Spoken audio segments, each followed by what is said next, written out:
கர்த்தருக்கு ஸ்தோத்திரம் உண்டாவதாக. உங்கள் அனைவருக்கும்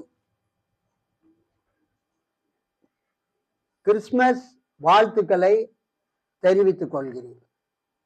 எல்லாரும் சந்தோஷமாக பெத்லகேமிலே பாலகனாய் பிறந்த இயேசுவுக்கு நாம் ஒரு நல்ல கைகளை தட்டி ஒரு வாழ்த்து தெரிவித்தோம்.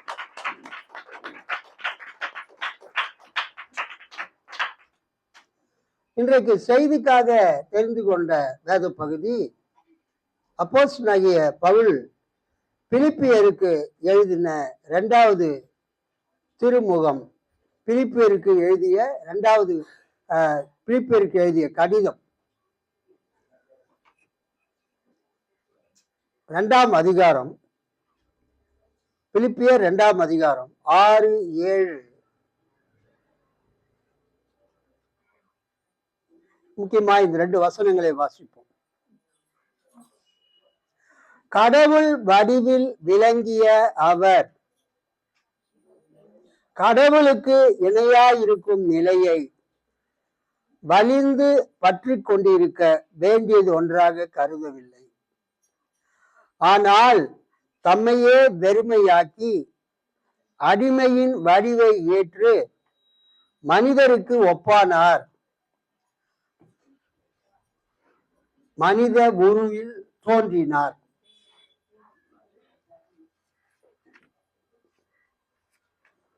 பழைய திருப்புதலில் நாம் வாசிப்போம். பிலிப்பியர் 2வது அதிகாரம்.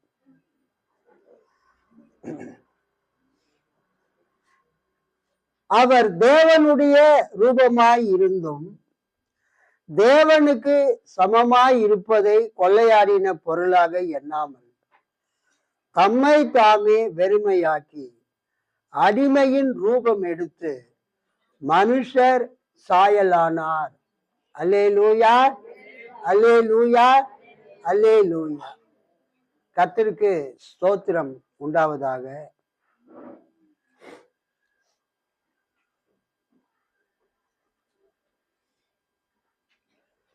எனக்கு ஒவ்வொரு பிறந்தநாள் வரும்போதும் நான் பிறந்தநாள் கொண்டாட மாட்டேன். ஆனால் என்னுடைய பிள்ளைகள் என்னுடைய பிறந்த நாளை என்ன செய்வார்கள்? கொண்டாடுவார்கள். நானே சொல்லுவேன், எனக்கு பிறந்த நாளுக்கு ட்ரெஸ்லாம் எடுக்காதம்மா, பிறந்த நாளுக்கு கேக்லாம் வெட்டாதீங்க, அதெல்லாம் சின்ன பசங்க சின்ன பிள்ளைங்க அவங்க கொண்டாட வேண்டியது. உடனே எங்கள் பசங்க கேத்ரின், எமி, கிதி அவங்க 3 பேரும் எனக்கு தெரியாமலேயே குறைஞ்சபட்சம் ஒரு நல்ல ஒரு ட்ரெஸ்ஸாவது எடுத்துட்டு வந்து கொடுத்து, ஒரு நல்ல கேக்கு, பிளாக் ஃபாரஸ்ட் கேக்கு வாங்கிட்டு வந்து, நம்ம சர்ச்சு பிள்ளைங்க டேனியல், ஜோயல், அப்புறம் அந்த ரஞ்சினி பிள்ளைங்க, இளம் சூரியன், அப்புறம் ஜோஸு, கீர்த்தனா, வேற யாரு வருவாங்க கேக் வெட்டுறதுக்கு. இப்போ எங்க கூட இவன் இருக்கிறான், மோசஸ் மகன் பிரைட்டு. முக்கியமா ஜெசுவை காணாமே. ஜெசு என்ன கேக் வெட்டுறதே அவரு தான். இவங்கெல்லாம் வந்து அந்த பிறந்த நாளை கொண்டாடுவாங்க. அதுல ஜெசு இருக்கிறா இல்லையா, என் ஒய்ஃப் தங்கச்சி பையன், ஒரு வெள்ளை பேப்பர்ல A4 சைஸ் பேப்பர்ல பிறந்த நாள் வாழ்த்து செய்தி இங்கிலீஷ்லயே எழுதி அவன் படிப்பான். கைத்தட்டி ஆண்டவரை மகிமைப்படுத்துங்க. எனக்கே ஆச்சரியமா இருக்கும், இந்த சின்ன வயசுல இவனுக்கு ஆண்டவர் இவ்வளோ ஒரு வாழ்த்து செய்தி, பிறந்தநாள் வாழ்த்து செய்திய சொந்தமா அவனே திங்க் பண்ணி எழுதி ஒரு வசனத்தை, ஒரே ஒரு வசனம் தான் எழுதுவான். கர்த்தர் உன்னை ஆசீர்வதித்து உன்னை காக்க கடவர். The Lord bless you and keep you. பசங்க கொண்டாடுவாங்க. பசங்க வாழ்த்து செய்தியை வாசிக்கிறாங்க. சர்ச் மெம்பர்ஸ் வந்து ஹாப்பி பர்த்டே டு யூ அந்த பாட்டை பாடுறாங்க. எனக்கு ரொம்ப மகிழ்ச்சியா இருக்கும். அல்லேலூயா, கர்த்தருக்கு ஸ்தோத்திரம். நான் கொண்டாடல, ஆனா என்னுடைய பிள்ளைகள், சர்ச் மெம்பர்ஸுங்க, உறவினர்கள் அந்த கேக் வெட்டி கொண்டாடும் போது ஒரு மகிழ்ச்சி. இதுதான் ஆண்டவர் செய்யறார். இதைதான் நம்ம ஆண்டவருக்கு செய்யறோம். நேற்று நான் யோசித்து கொண்டிருந்தேன். இயேசு பிறந்து 2000 வருஷம் ஆயிடுச்சு. கரெக்டா சொல்ல போனா 2024 2024 இயர்ஸ்க்கு முன்னால இயேசு பிறந்தார். இப்ப அவர் குழந்தையாவா இருக்கிறாரு? செல்லமா நம்ம குழந்தை சாலையத்துக்கு போனோம். அங்க யாருக்கிட்டே பேசும்போது அவங்க சொல்லி இருக்கிறாங்க, பாரு மரியாள் கையில, மாதா கையில குழந்தை இருக்குது, அதனால நீ கவலைப்படாத. என்னம்மா, நம்ம குழந்தைய சாலையத்துக்கு போகும்போது அவங்க என்ன சொன்னாங்கன்னு தெரியல. இயேசு இன்னைக்கு குழந்தையா இல்ல. கேத்தலிக் சர்ச்சுங்க அந்த அன்னை மரியாள் கையில இயேசு குழந்தை பாலகன் இருக்கிற மாதிரி அந்த சிலையை செஞ்சு அவங்க வச்சிருக்கிறாங்க. அதை பார்க்கும்போது இயேசு இந்த உலகத்துல கன்னி மரியாள் வயிற்றில பிறந்ததை அது நமக்கு ஞாபகப்படுத்துகிறது. என் பிள்ளைகளுக்கு நான் என்ன சொல்றேன், தயவுசெய்து என் பிறந்த நாள் கொண்டாடாதீங்க. இயேசு அதுதான் சொல்றாரு நம்ம கிட்ட இன்னைக்கு. தயவுசெய்து என் பிறந்த நாளை கொண்டாடாதீங்க. நான் ஒரு அப்பா என் பிள்ளைங்கிட்ட என்ன சொல்றேன், என் பிறந்த நாளை கொண்டாடாதீங்க. நான் என்ன குழந்தையாவா இருக்கிறேன்? இப்ப எனக்கு என்ன வயசு? ஆனா பிள்ளைங்க அதெல்லாம் இல்லப்பா, எங்க பிறந்த நாளுக்கெல்லாம் நாங்க கேக் வெட்டுறோம்ல, எங்க பிறந்த நாளுக்கெல்லாம் கேக்கு நீங்க ஊதி ஹாப்பி பர்த்டே பாட்டு பாடுறீங்கல்ல, எங்க பிறந்த நாளுக்கு நாங்க புது ட்ரெஸ் போடுறோம்ல, அது மாதிரி உங்களுக்கும் ஒரு புது ட்ரெஸ்ஸு நீங்க போடணும்னு சொல்லிட்டு அவங்க அதை செலிப்ரேட் பண்றாங்க, கொண்டாடுறாங்க. ஒருவேளை நான் கொண்டாடலைன்னா கூட என்னுடைய பிள்ளைகள், என்னுடைய சபை மக்கள், சிறு பிள்ளைகள் அந்த மகிழ்ச்சியாக வந்து அந்த கேக்கை வெட்டி அதை அவங்க சாப்பிடும்போது நான் ரொம்ப மகிழ்ச்சி அடைகிறேன். அல்லேலூயா சொல்லாமா? கையில தட்டி ஆண்டவரை மகிழ்ச்சிப்படுத்தலாமா? இன்னைக்கு இயேசு அதை தான் சொல்றாரு. நான் எப்படி எங்க பிள்ளைங்க கிட்ட சொன்னனோ அதேதான் இயேசு நம்ம கிட்ட சொல்றாரு. என்ன சொல்றாரு அவரு? தயவுசெய்து நான் பிறந்த நாள் எல்லாம் கொண்டாடாதீங்க. Don't celebrate my birthday. But இருந்தாலும் நம்ம என்ன சொல்றோம், ஆண்டவரே நாங்கள் உம்மை நேசிக்கிறோம். அல்லேலூயா. Lord we love you. உம்மை நேசிக்கிறதுக்கு அடையாளமாக நீர் இந்த பெத்லகேமில் பிறந்ததை நாங்கள் மகிழ்ச்சியாக நினைவு கூறுகிறோம். அல்லேலூயா. See, we are revisiting the birthplace of Jesus. இயேசு பிறந்த அந்த பெத்லகேமுக்கு நாம் போகிறோம். 2025-24 வருஷத்துக்கு முன்னால இயேசு பிறந்த அந்த பெத்லகேமுக்கு நாம் போகிறோம். இன்னைக்கு பெத்லகேம்ல நம்ம சர்ச்சை அழகா டெக்கரேட் பண்ணி ஸ்டார்லாம் கட்டி அந்த கிறிஸ்மஸ் ட்ரீலாம் வச்சு பசங்க 2 நாளா ரொம்ப ஹார்ட் ஒர்க் பண்ணியிருக்கிறாங்க இந்த டெக்கரேஷனுக்கு.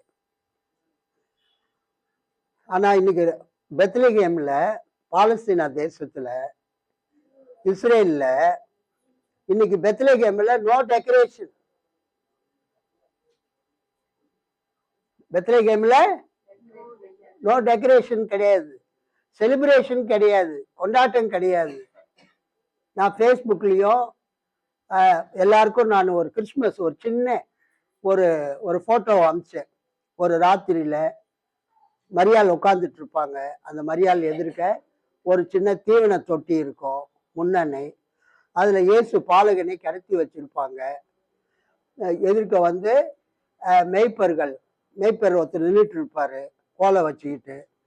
மரியாவுக்கு பக்கத்துல யோசேப்பு உட்காந்துட்டு இருப்பாரு, அவரு ஒரு கோலை வச்சுக்கிட்டு.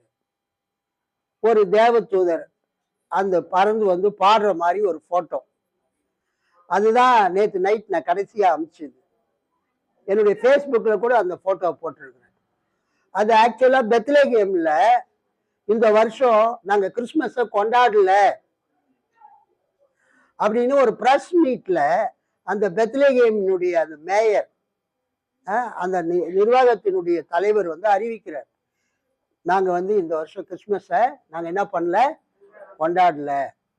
அந்த பாலஸ்தீனியர்கள் காசாவில் நிறைய பேர் மரிச்சதுனால, அந்த பிரச்சனை நடந்துட்டு இருக்கிறதுனால வெளிநாட்டில் இருந்து பெத்லகேமுக்கு டிசம்பர் 24ஆம் தேதி 25ஆம் தேதிக்கு நிறைய பேர் வந்து பார்ப்பாங்க, சுற்றுலாவுக்கு வருவாங்க.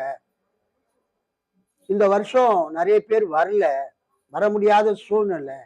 அதனால நாங்க வந்து என்ன பண்ணல, கிறிஸ்துமஸை நாங்கள் என்ன பண்ணவில்லை, கொண்டாடவில்லை அப்படின்னு அவர் அறிவிச்சாரு. அந்த பிரஸ் கான்ஃபரன்ஸ் நடக்கும்போது முக்கிய தலைவர்கள்லாம் முன்னால உட்காந்துருப்பாங்க. அவங்களுக்கு பின்னால இருக்கிற அந்த போட்டோவை தான் நான் ஸ்கிரீன்ஷாட் எடுத்து அதை கட் பண்ணி எல்லாருக்கும் அமிச்சேன். அல்லேலூயா. ஆக்சுவலா இயேசு பிறந்த போது இருட்டு நேரம். இப்ப இருக்கிற tube light, halogen lamp, focus லைட்லாம் அப்போ கிடையாது. அப்போ போட்டோ எடுத்தா எப்படி இருக்கும், இருட்டாதான் இருக்கும். அதை அழகா அவங்க அதை டிசைன் பண்ணி அதை ஸ்கிரீன்ல பின்னால ஸ்டேஜ் டிராப் அவுட் போட்டிருக்காங்க. நல்லா இருந்தது. அப்ப நம்ம தெரிஞ்சுக்க வேண்டிய செய்தி என்னவென்றால், உலகம் முழுவதும் இன்றைக்கு கிறிஸ்துமஸ் கொண்டாடப்படுகிறது. ஆனால் இயேசு பிறந்த அந்த வெரி பெத்லகேம், இயேசு பிறந்த அந்த ஊர்ல, அந்த இடத்துல எப்பிராத்தா எனப்பட்ட பெத்லகேமே. படிங்க, மீகா 5:2 படிங்க.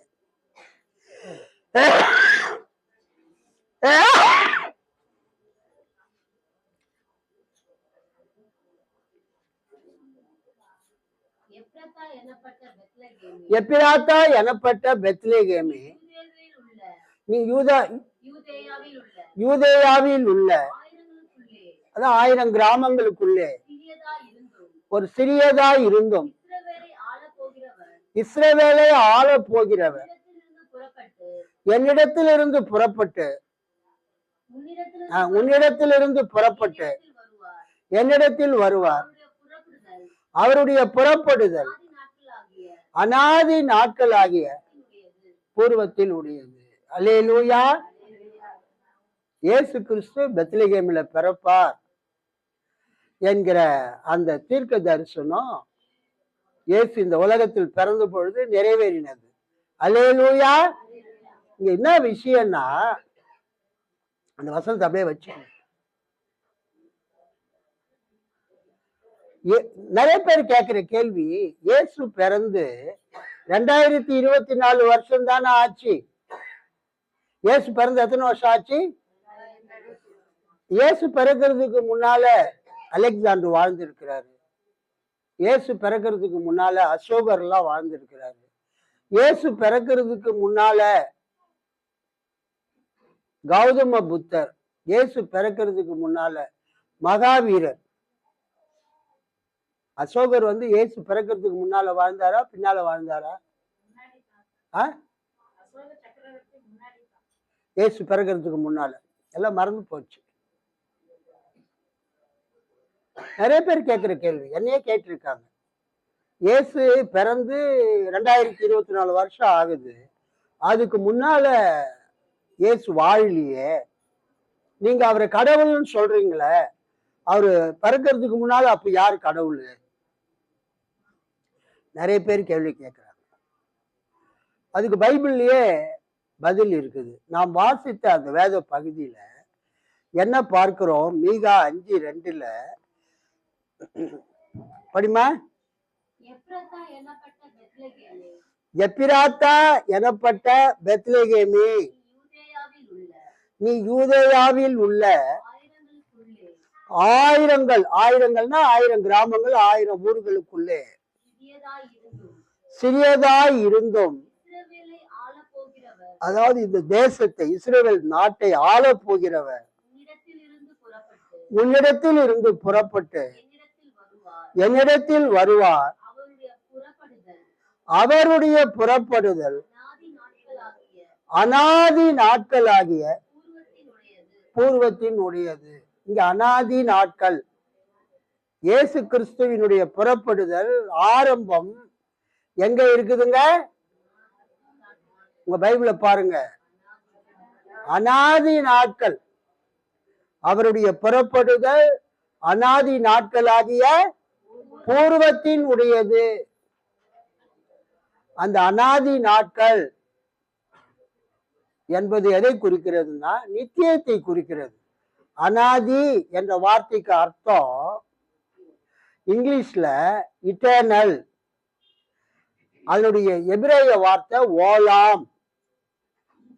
ஓலாம் என்றால் நித்தியம். இயேசு இந்த உலகத்துல பிறக்கிறதுக்கு முன்பதாகவே அவர் இருந்தார். அல்லேலூயா. அதுதான் அந்த மீகா 5:2 பார்க்கிறோம். அவருடைய புறப்படுதல், அவருடைய ஆரம்பம் அனாதி நாட்கள், ஓலாம், இட்டர்னல், நித்தியத்தை சார்ந்தது, பூர்வத்தின் உடையது. அப்ப இயேசு இந்த உலகத்துல பிறக்கிறதுக்கு முன்னாலேயே அவர் இருக்கிறார். அல்லேலூயா. இந்த உலகத்துல அவர் மனிதனாக பிறந்துதான் 2024 வருஷம் ஆகுது. இயேசு இந்த உலகத்துல பிறந்து எத்தனை வருஷம் ஆச்சு? 2024 மனிதனாக பிறந்து. அதுக்கு முன்னால அவர் எப்படி இருக்கிறாரு? நித்தியத்திலே இருக்கிறார், அனாதியாய் இருக்கிறார். Eternal God. Eternal God. Jesus is eternal God. இயேசு நித்தியமான தேவன், நித்தியமான கடவுள். அதைத்தான் இங்க அப்போஸ்தலனாகிய பவுல் பிலிப்பியருக்கு எழுதுறாரு 6ஆம் வசனத்துல. அவர் தேவனுடைய ரூபமாய் இருந்தும் தேவனுக்கு சமமாய் இருப்பதை கொள்ளையாடின பொருளாக எண்ணாமல் தம்மை தாமே வெறுமையாக்கி அடிமையின் ரூபம் எடுத்து மனுஷர் சாயலானார். ரொம்ப அழகா இருக்குது பாருங்க. இயேசு கிறிஸ்து யாரு? தேவனுடைய ரூபம். இயேசு கிறிஸ்து யாரு? தேவனுடைய ரூபம், கடவுள் வடிவில் விளங்கிய அவர். இயேசு இந்த பூமியில பிறப்பதற்கு முன்பதாக அவரு கடவுளாதான் இருக்கிறார். அல்லேலூயா. இயேசு இந்த பூமியில பிறக்கிறதுக்கு முன்பதாக எப்படி இருக்கிறார்? கடவுளாக, தேவனாக அவர் இருக்கிறார். கடவுள் வடிவில் விளங்கிய அவர் கடவுளுக்கு இணையாயிருக்கும் நிலையை வலிந்து பற்றி கொண்டிருக்க வேண்டியது ஒன்றாக கருதவில்லை. ஆனால் தம்மையே வெறுமையாக்கி அடிமையின் வடிவை ஏற்று மனிதருக்கு ஒப்பானார். இயேசு பிறக்கிறதுக்கு முன்னால தேவனாய் இருக்கிறார். இயேசு பிறக்கிறதுக்கு முன்னால இப்பயும் அவர் தேவனாதான் இருக்கிறார். இயேசு எப்பொழுதுமே தேவன்தான். பிதாவாகிய தேவன் அவரு கடைசி வரைக்கும் பிதாவாகவே இருக்கிறார். குமாரனாகிய தேவன் பிறக்கிறதுக்கு முன்னால அவர் குமாரனாகிய தேவனாக, அப்ப அவருக்கு பேரு வார்த்தை. அப்ப அவருக்கு என்ன பேருங்க? வார்த்தை, வேர்டு. அவர் என்ன செய்கிறார்? இந்த உலகத்துல அவர் பிறக்கும் போது தம்மையே வெறுமையாக்கி அடிமையின் வடிவை ஏற்று மனிதருக்கு ஒப்பானார், மனித உருவில் தோன்றினார். கை தட்டி ஆண்டவரை மகிமைப்படுத்துவார். இயேசு பிறக்கிறதுக்கு முன்னால எலும்பும் மாம்சமும் எலும்பும் உடையவராக இருக்கவில்லை. இயேசு பிறக்கிறதுக்கு முன்னால மாம்சமும் எலும்பும் உடையவராக இருக்கவில்லை. அவருக்கு அந்த ஆவிக்குரிய அந்த உருவம், அந்த ஆவிக்குரிய அந்த தோற்றம் அவருக்கு இருந்தது. He was God. அவர் கடவுளாய் இருந்தார். ஆனா 2000 வருஷத்துக்கு முன்னால நம்மளை ரட்சிக்கிறதுக்காக அவர் என்ன பண்ணாரு? மனித உருவில் தோன்றினார். அல்லேலூயா. இயேசு மனித உருவில் தோன்றினார், மனிதனாக பிறந்தார். அதைத்தான் நாம் பார்க்கிறோம். அவர் தேவனுடைய ரூபமாய் இருந்தோம், தேவனுக்கு சமமாய் இருப்பதை கொள்ளையாடின பொருளாக எண்ணாமல் தம்மை தாமே வெறுமையாக்கி அடிமையின் ரூபம் எடுத்து மனுஷர் சாயல் ஆனார், மனித உருவில் தோன்றினார். தேவன் தமது குமாரனை இந்த உலகத்துக்கு அனுப்பி மனித உருவில் தோன்றச் செய்த நாள்தான், அல்லது தேவன் இந்த உலகத்தில் மனிதனாக பிறந்த நாள்தான் என்ன நாளுங்க? கிறிஸ்மஸ். அல்லேலூயா, ஸ்தோத்திரம். இன்னொரு வசனத்தை வாசிப்போம். வாங்கம்மா, அவங்களுக்கு இடம் இருந்தாக்க உட்கார சொல்ல உள்ள அனுப்பிச்சுங்க. யோவான் 1ஆம் அதிகாரம், யோவான் 1ஆம் அதிகாரம் 1ஆம் வசனம். யோவான் 1ஆம் அதிகாரம் 1ஆம் வசனம்.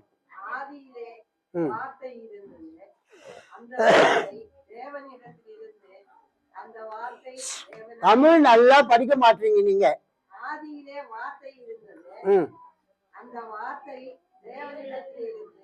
தேவனிடத்தில் இருந்தது, ஆதியிலே வார்த்தை இருந்தது, அந்த வார்த்தை தேவனிடத்தில் இருந்தது, அந்த வார்த்தை தேவனாய் இருந்தது. 2ஆம் வசனம். அம்மா அவங்க படிக்கட்டுமா? படிங்க, போதும். ஆதியிலே வார்த்தை இருந்தது, அந்த வார்த்தை தேவனிடத்தில் இருந்தது, அந்த வார்த்தை தேவனாய் இருந்தது, அவர் ஆதியிலே தேவனோடு இருந்தார். தொடக்கத்தில் வாக்கு இருந்தது, அவ்வாக்கு கடவுளோடு இருந்தது, அவ்வாக்கு கடவுளாயும் இருந்தது. அந்த வார்த்தை கடவுள் தன்மை கொண்டிருந்தது. தொடக்கத்தில் கடவுளோடு இருந்தார். வாக்கு என்னும் அவரே தொடக்கத்தில் கடவுளோடு இருந்தார். ஆதியிலே, அதுதான் அந்த மீக 5:2 நம்ம பார்த்தோம். மீக 5:2 நம்ம என்ன பார்க்கிறோம்? அனாதி நாட்கள். மீக 5:2 என்ன பார்க்கிறோம்? அனாதி நாட்கள். அந்த அனாதி நாட்கள் ஓலாம், இட்டர்னல். அது யோவான் 1ஆம் அதிகாரத்துல 1ஆம் வசனத்துல ஆதியிலே இருக்கு. ஆதியாம 1:1 இல்ல, ஆதியிலே தேவன் வானத்தையும் பூமியையும் சிருஷ்டித்தார், அந்த ஆதி. சோ இந்த பிகினிங், உலகம் உண்டாக்கப்படுவதற்கு முன்பதாக இயேசு இருக்கிறார். அப்ப அவர் வார்த்தையாய் இருந்தார். அப்ப அவர் எப்படி இருந்தாருங்க? வார்த்தையாய் இருந்தார். 14ஆம் வசனத்துல பார்க்கிறோம், அந்த ஆதியிலே தேவனோடு இருந்த வார்த்தை,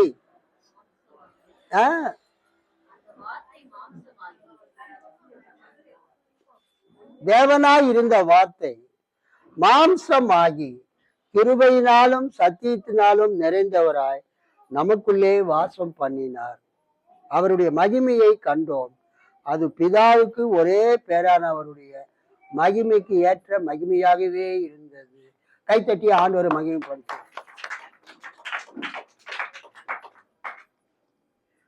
உலகங்கள் படைக்கப்படுவதற்கு முன்பதாகவே இயேசு இருந்தார். அல்லேலூயா. ஆதியிலே இயேசு இருந்தார். நித்திய நித்திய காலமாய் இயேசு இருக்கிறார்.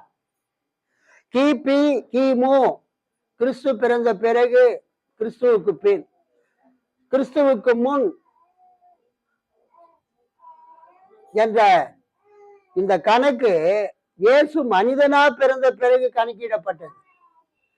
கடவுள் கடவுளாக இருக்கும் போது அவருக்கு பிறப்பு கிடையாது. கடவுள் மனிதனாக பிறந்த போது அவருக்கு பிறப்பு. இயேசு பிறந்து 2024 வருஷம். அதுக்கு முன்னால எப்படி இருந்தாரு? அவர் வார்த்தையா இருந்தார்.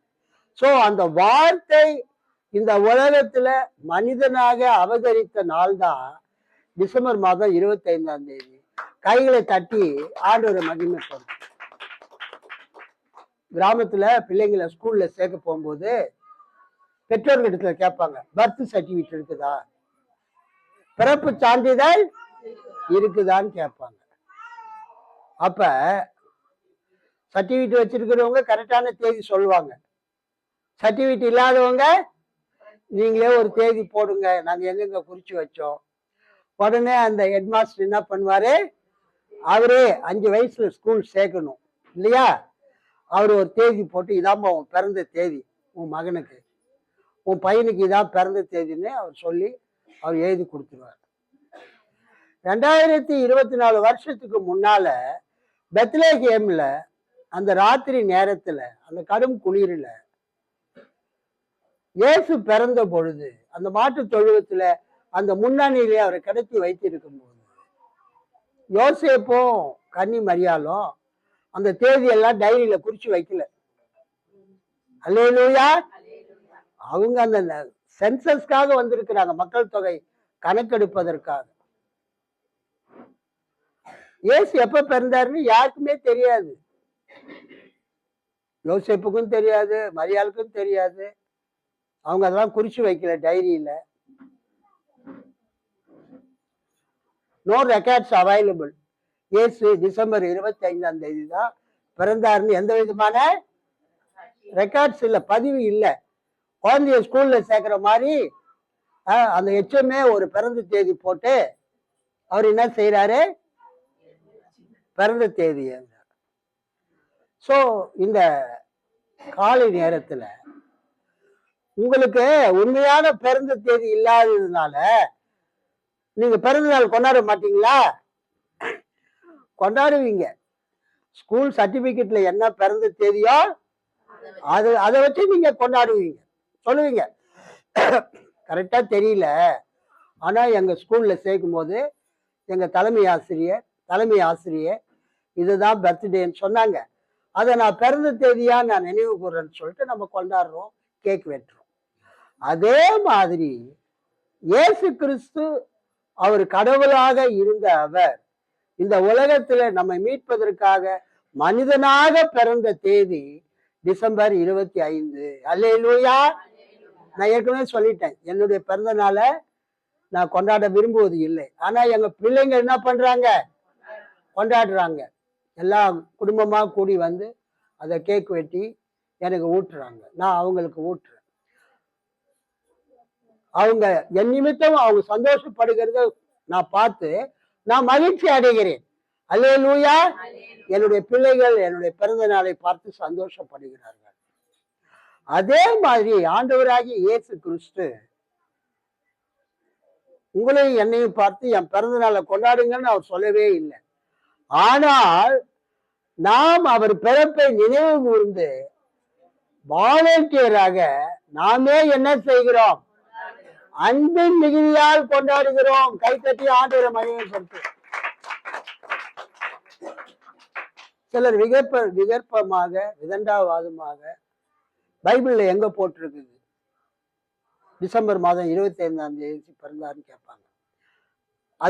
அது மாதிரியான மதியீனமான கேள்விகளுக்கு நம்ம என்ன பண்ணக்கூடாது, பதிலே சொல்லக்கூடாது. அவங்களுக்கு அவ்வளவுதான் தெரியும். அப்பா மேல இருக்கிற அன்பு அவ்வளவுதான். இயேசுவை நாம் நேசிக்கிறோம், இயேசுவை நாம் ஆராதிக்கிறோம், இயேசுவின் திருப்பெயரை உச்சரிக்கிறோம். அவர் இந்த உலகத்தில் நம்மை மீட்க வந்ததற்காக அவருக்கு நாம் நன்றி செலுத்துகிறோம். இந்த நாளிலே அதைத்தான் நாம் செய்ய முடியும். அல்லேலூயா. ஆகவே இந்த இயேசு பிறந்த நாளிலே, அவர் உங்களையும் என்னையும் ரட்சிக்க வந்த இந்த நாளிலே, கடவுளாக இருந்த அவர் இந்த உலகத்துல மனிதனாக பிறந்தார். அவர் பிறந்து 2024 வருடங்கள் ஆகிறது. இந்த நாளிலே அவரை தொழுது கொள்ள, ஆராதிக்க வந்திருக்கிற உங்களை நிச்சயம் அவர் ஆசீர்வதிப்பார். இயேசுவை விசுவாசியுங்கள். இயேசு உங்களை ஆசீர்வதிப்பார். இந்த கிறிஸ்து பிறந்த நாளிலே, இந்த கிறிஸ்துமஸ் நாளிலே இயேசுவின் திருப்பெயரால் உங்கள் அனைவரையும் நான் வாழ்த்துகிறேன். உங்கள் வாழ்ச்சியில் மகிழ்ச்சியும் சமாதானமும் ஆசீர்வாதமும் பிரகாசமும் வெளிச்சமும் பிரகாசிக்க கடவுது. கர்த்தருடைய ஆசீர்வாதம் உங்கள் மேல் பரிபூர்ணமாய் வந்து இறங்க கடவுது. ஆமீன். God bless you all.